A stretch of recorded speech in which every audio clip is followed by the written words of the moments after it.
আজকেই দেখলাম একটু আগে, মাঝে মধ্যে একটু যেহেতু মোবাইল থাকলে একটু হাত যাবেই, ফেসবুকটা খুলে দেখছি তো এক জায়গায় নাউজুবিল্লাহ মুসলমানের একটা বিয়েতে ছেলে আর মেয়ের সঙ্গে নাচছে।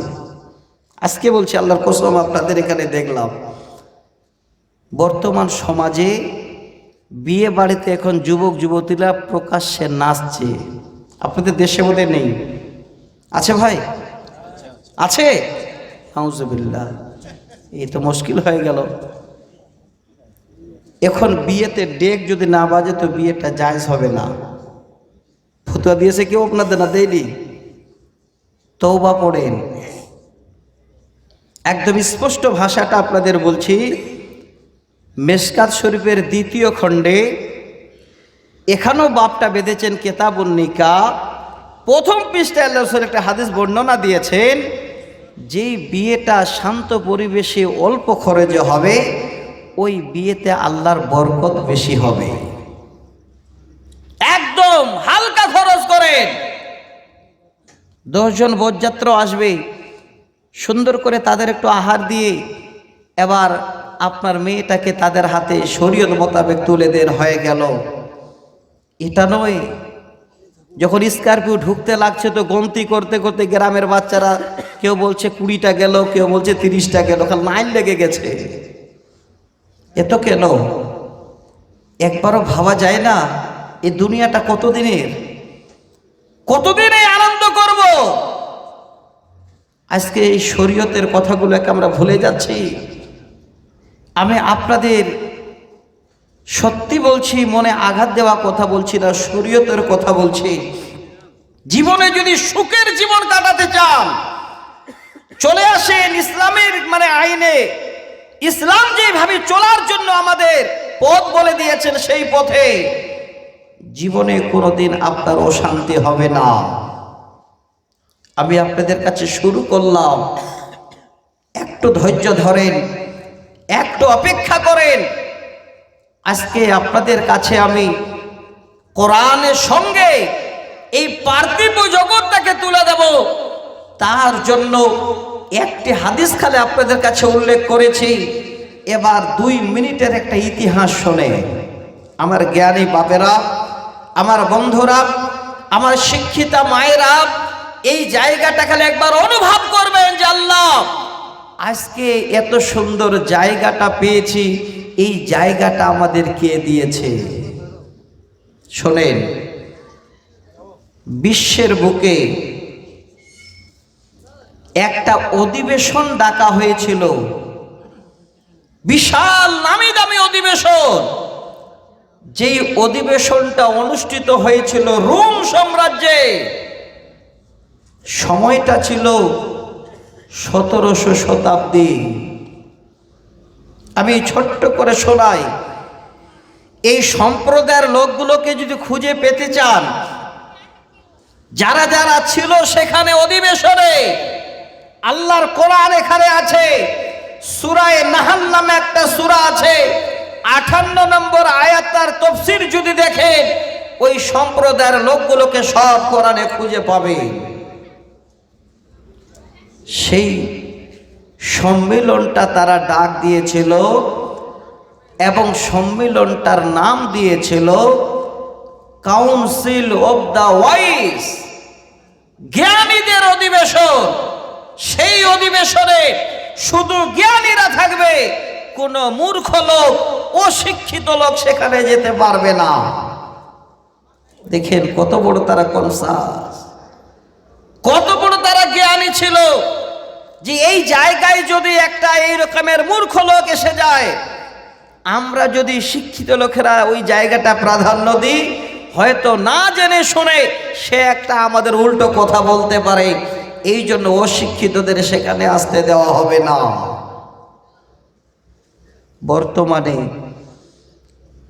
একটা শরীয়তি কথা পাকাপোক্ত কোরআন হাদিস দিয়ে দলিল দিয়ে বুঝিয়ে দেন, সে যদি জ্ঞানী ব্যক্তি না হয় সঙ্গে বলবে মৌলভী সাহেব মানতে পারবো না, আমার বাপ দাদু করে আসে ওটাই করবো, বলবে কিনা?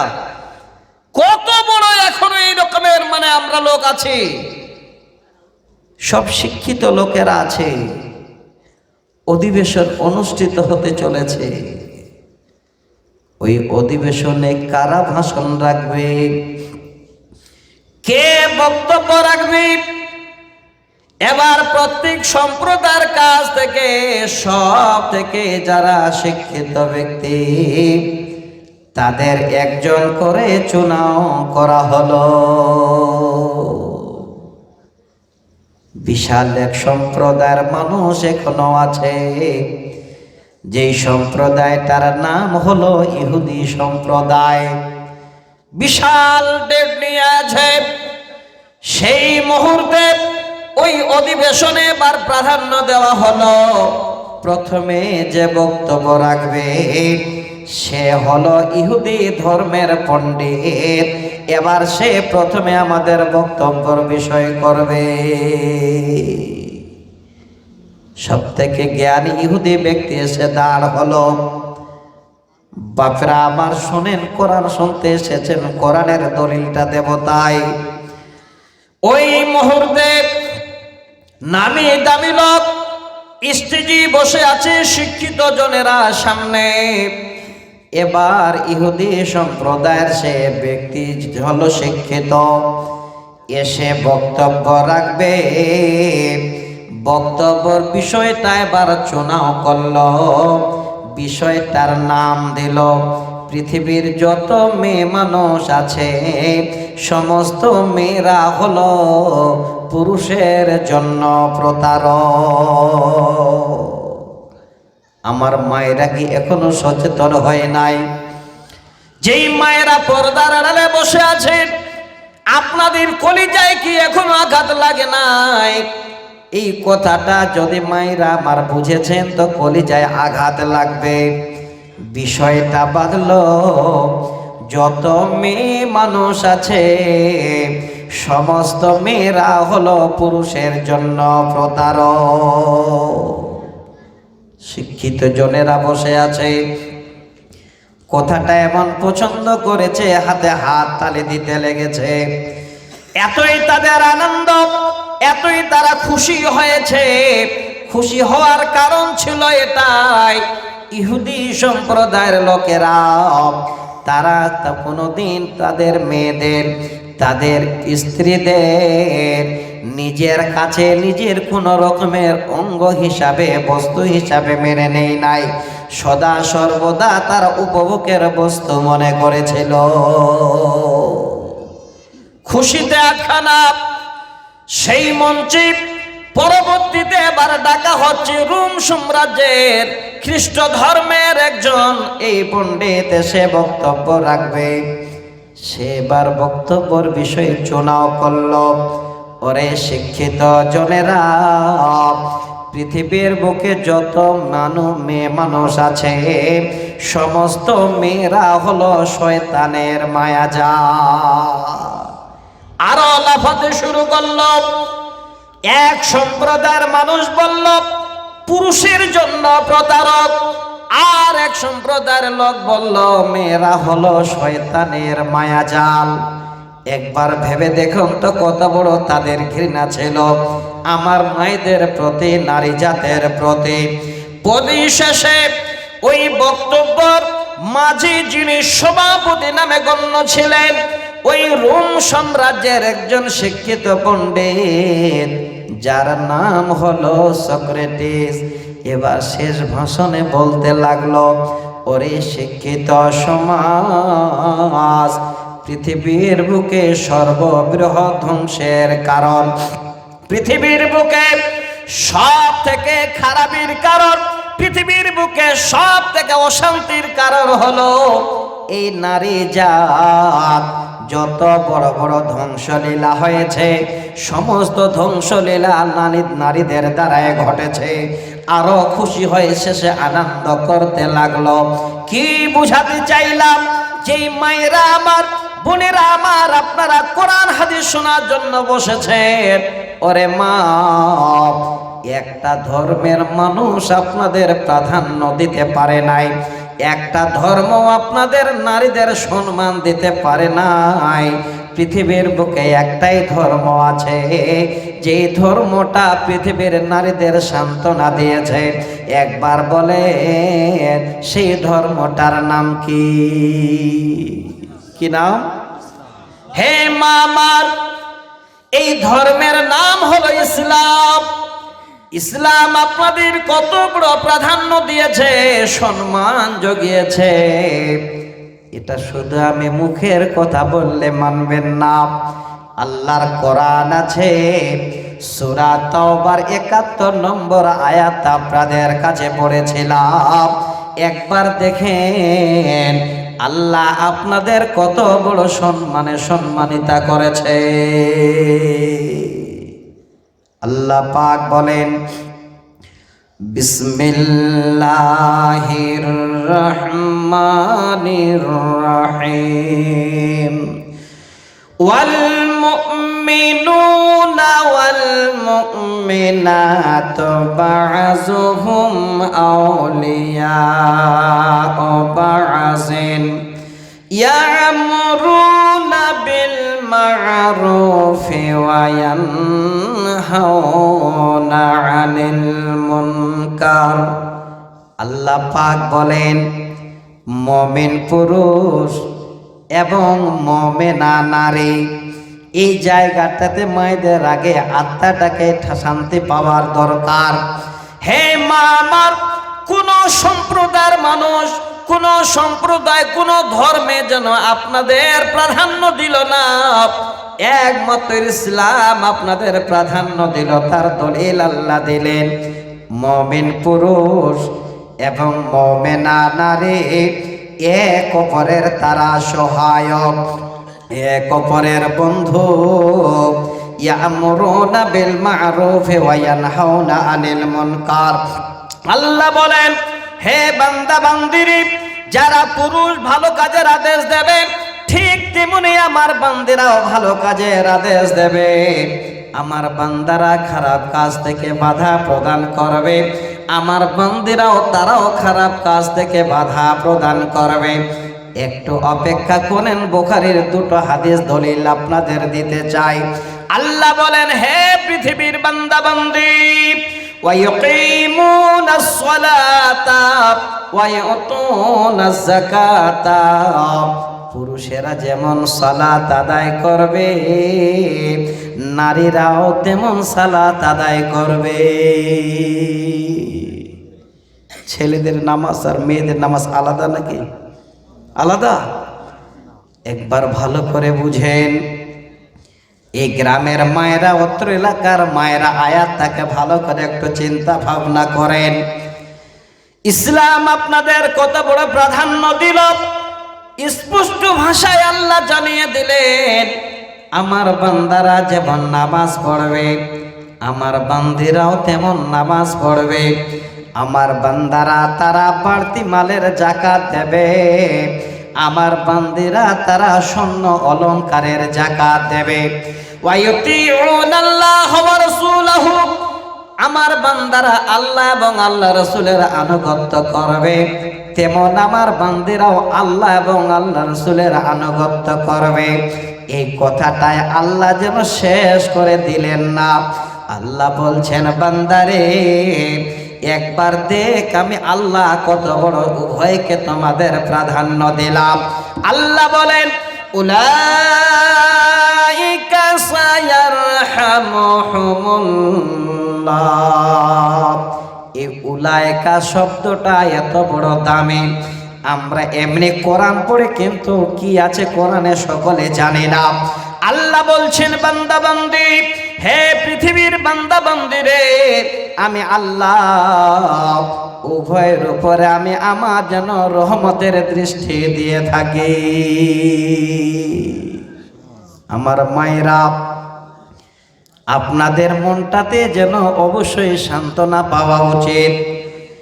যেই সমাজের লোকেরা, যেই ধর্মের লোকেরা আপনাদের জীবনে কোনোদিন প্রাধান্য দেয় নাই, একমাত্র প্রাধান্য দিয়েছে আপনাদের ইসলাম। আজকে আপনারা ইসলামে দীক্ষিত হওয়ার পরেও সমাজের কাজ কেন অসামাজিক কাজ হবে, ইসলামের বহির্ভূত কাজ কেন হবে? এই কারণে আজকে আমাদের মুসলিম জাত আল্লাহকে ছাড়ার কারণে, আল্লাহর কথাকে অমান্য করার কারণে যেখানে সেখানে রাস্তাঘাটে লাত জুতা খায়। আমার ভাইজান, আজকে অনেক আশা নিয়ে আপনারা বসেছেন। আমি আপনাদের শুধুমাত্র এই দুইটা জায়গায় নিয়ে আসলাম। আজ একবার ভেবে দেখেন, যেমন ছিল ছেলেরা তেমন ছিল মেয়েরা। আল্লাহ পাক রব্বুল আলামিন উভয়কে এমন শান্তির বার্তা দিলেন যে পৃথিবীর বুকে আমি আল্লাহ আমার জগতে চলার জন্য উভয়কে আমি আল্লাহ সম্মান জানিয়ে আমার জমিনে তোমরা চলবে, আমি আল্লাহ আমার তরফ থেকে এটা ফয়সালা করে দিলাম। আমার এই পরিবারের এই পরিবেশের ভাই জানেরা, আমার বাপ জানেরা, একটু অপেক্ষা করেন। বেশি নয়, ঘন্টা দুয়েক সময় আপনাদের কাছে আমি ভিক্ষে যাচ্ছি। যারা এসেছেন শোনার জন্য, আমি আপনাদের জন্য বেছে বেছে কয়েকটা কথা জানাবো। তার জন্য আপনাদের জন্য নিয়ে কিছু আলোচনা করব। একটা করে হাদিসগুলো আমি নোট করেছি, একটা হাদিস পড়ে রেখেছি। এই হাদিসটা কেন পড়ে রেখেছি আপনাদের কাছে আসছি। আমার মা, হে আমার বোন, আজকে যদি আপনারা সচেতন হয়ে যান, সমাজ সচেতন হয়ে যাবে। আমার মায়েদের আগে কেন বলছি, আমার মায়েদেরকে কেন আগে বললাম? আল্লাহ রসুলের একটা লম্বা হাদিস আছে, আমি গোটে হাদিসটা আপনাদের বলছি না। আল্লাহ রসুল শুধু বলছেন ফাত্তাকুদ দুনিয়া ওয়াত্তাকুন নিসা, দুনিয়া থেকে এবং মেয়েদের থেকে তোমরা বাঁচো। তাহলে জেনে নেবে এই দুনিয়াতে শান্তির পরিবেশ কাকে বলে।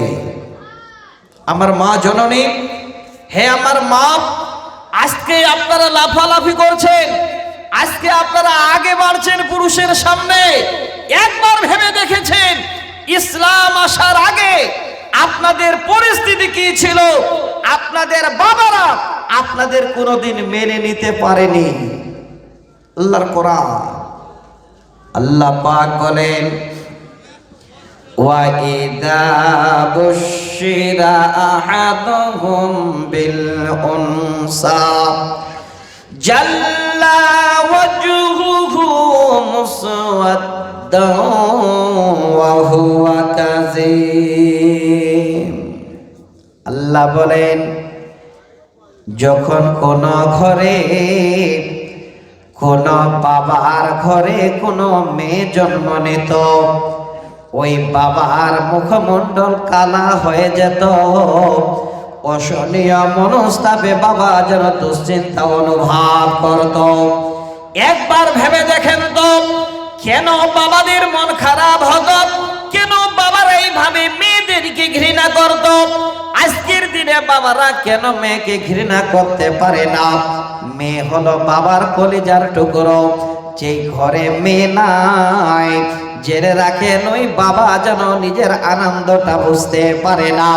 যেই ঘরে দুটো তিনটে মেয়ে আছে, ওই মেয়ের বাবা একবার যদি চিন্তা করে, ওই মেয়েটা হলো বাবার যেন কলিজার টুকরো।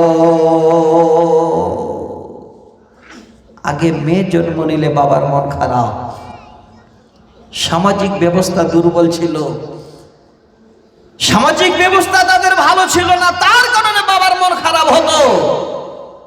মন খারাপ হওয়ার কারণটা কি জানে? আল্লাহর কোরআনের 59 নম্বর আয়াতটা তাফসীর হিসাবে নেন।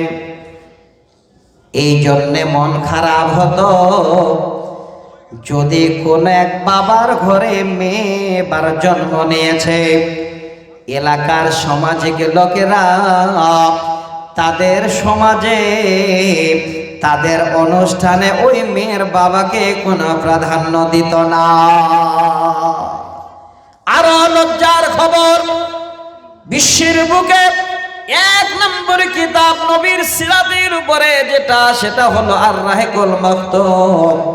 সেই কিতাবে লিপিবদ্ধ করেছেন সাফিউর রহমান মোবারকপুরে দলিল দিয়ে বাবার মন খারাপ হওয়ার কারণটা ছিল এটাই, কোনো একটা মেয়ে বাবার ঘরে জন্ম নিল, মেয়েটা বড় হবে, মেয়েটাকে বিয়ে দিতে হবে, আর অপর একটা ছেলে এসে আমাকে শ্বশুর বলে ডাকবে, এটা ছিল সেই যুগে সব থেকে যেন নিম্নের পরিচয়, এত লজ্জার পরিচয়।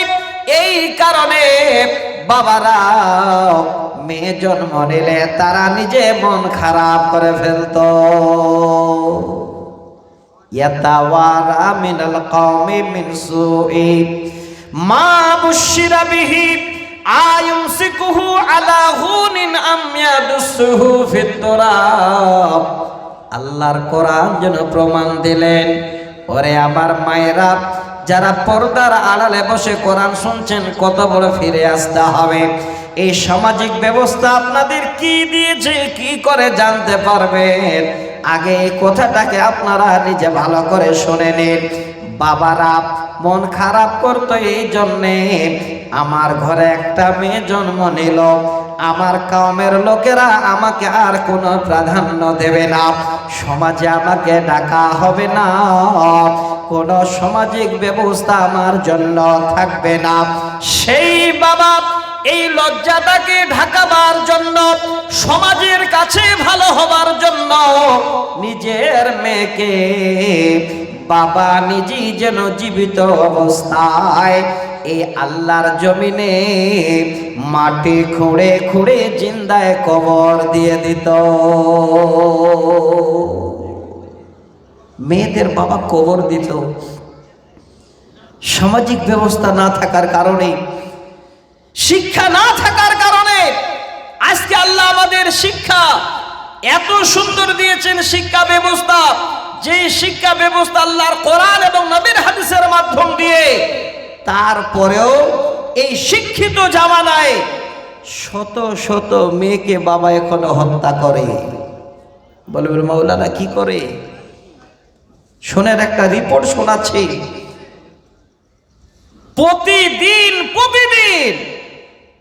এই আল্লাহর জমিনে, এই বিশ্বের বুকে, সারা পৃথিবীতে ৭০,০০০ করে কন্যাকে ডেলি দিন হত্যা করা হয়। একটা দুটো নয়।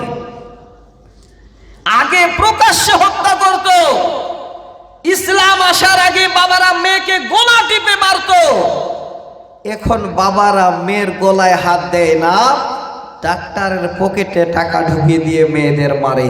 বলুন ঠিক না ভুল? একটু চিন্তা ভাবনা করেন, একটু দেখেন।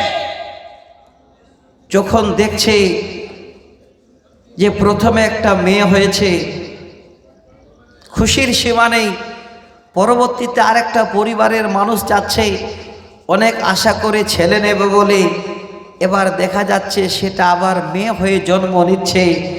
এখন তো অনেক পদ্ধতি দেখতে পাচ্ছি চোখের সামনে, তবে সমস্ত আজকে কারিগর, অনলাইন, সমস্ত বৈজ্ঞানিক পদ্ধতি আল্লাহর কোরআনের সামনে ফেল আছে। কখন বুঝতে পারছে? যখন পরিপূর্ণরূপে আল্লাহ সুন্দর করে সূরাত বানাচ্ছেন মার পেটে, 120 দিন পরে, তারপরে পরিপূর্ণ রূপ যখন আল্লাহ দিয়ে দিচ্ছেন, তখন ডাক্তার সুন্দর করে রিপোর্ট করে বলে দিচ্ছে যে এবার আবারও পরিবারে মেয়ে আসছে। ডাক্তারের বাবার ক্ষমতা নেই।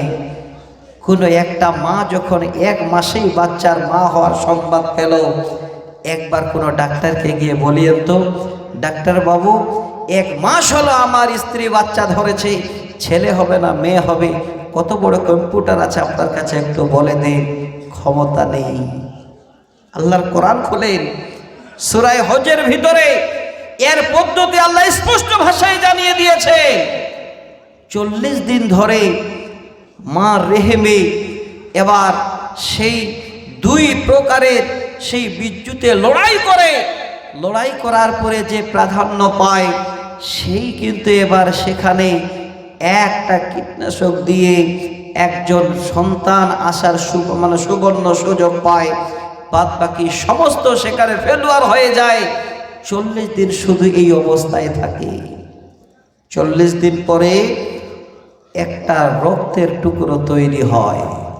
ডাক্তারকে বলে, ডাক্তার বাবু 2 মাস হচ্ছে আমার স্ত্রী, একবার বলে দেন দেখি, লক্ষ টাকা দেব। কোনো ডাক্তারের ক্ষমতা নেই, কারণ তখন তো সবে মাত্র রক্তের টুকরো। আবার 40 দিন যাওয়ার পরে তখন সুন্দর একটা মাংসের টুকরো তৈরি হয়। তারপরেও যেন সম্ভব নয়। পরবর্তীতে 40 দিন যখন হয়ে যায়, ওই রক্তের মাংসের টুকরো থেকে আল্লাহ তখন নির্বাচিত করেন সুন্দর করে আকার আকৃতি ধারণ করার। তারপরে ডাক্তারেরা এবার অল্ট্রাসাউন্ড করে বলে দেয় যে আবার পরিবারে মেয়ে আসছে। বাবার মন খারাপ, কি করা যায়? ডাক্তারের সঙ্গে লাইন করে ডাক্তারকে টাকা দিয়ে ওই মেয়েটাকে বাবা, এখন শিক্ষিত সমাজের বাবারা হত্যা করছে, ওই মেয়েটাকে আর আসতে দেয় না দুনিয়ায়। আমি কেন বলছি আপনাদের এই কথাটা, দুঃখের সহিত বলার উদ্দেশ্য একটাই, আজকে এই সমাজের জন্য আমার মায়েরা কি কিছু করতে পারে না? আমার মায়েরা কি এই রকমের সামাজিক একটা ভালো মা তৈরি হতে পারে না? যাদের আমরা আসতে দিই না। আমি হাদিসটা পড়েছিলাম, আমার মায়েদের শোনাবো। মা আমার, আজকে আপনারা সমাজের জন্য কি করেছেন, সমাজ আপনাদের দ্বারাই কতটা এগিয়ে গেছে। সহিহ বুখারীর আপনাদের একটা হাদিস শোনাবো প্রথম খণ্ডে, একদম 2 নম্বর হাদিসটাকে লম্বা আকারে নয়, কয়েকটা ছোট ছোট শব্দ দিয়ে, যে আজকে এই রকমের যদি মেয়ে জন্ম নেয় সমাজে, আশা করি সেই মেয়েটা আগামী দিনে এই বাবার নয়, এই সমস্ত রকমের সমাজের একটা ভালো ধরনের মেয়ে জন্ম নিয়ে দুনিয়াতে আসবে। মন খারাপ কেন? আপনারা মন খারাপ করছেন কেন? আল্লাহ পাক রব্বুল আলামিনের কাছে সম্মান যদি পেতে চান, আপনি ভাবছেন আপনার ঘরে ছেলে আছে মানে আপনার সম্মান। আমি বলছি আপনার অসম্মান অবশ্যই দুনিয়াতে, পরকালেও আপনি অসম্মানিত হবেন। আপনার ঘরে যদি মেয়ে আসে 2টো 3টে, জেনে রাখেন আপনি ইহকালে সম্মানী, পরকালে সম্মানী।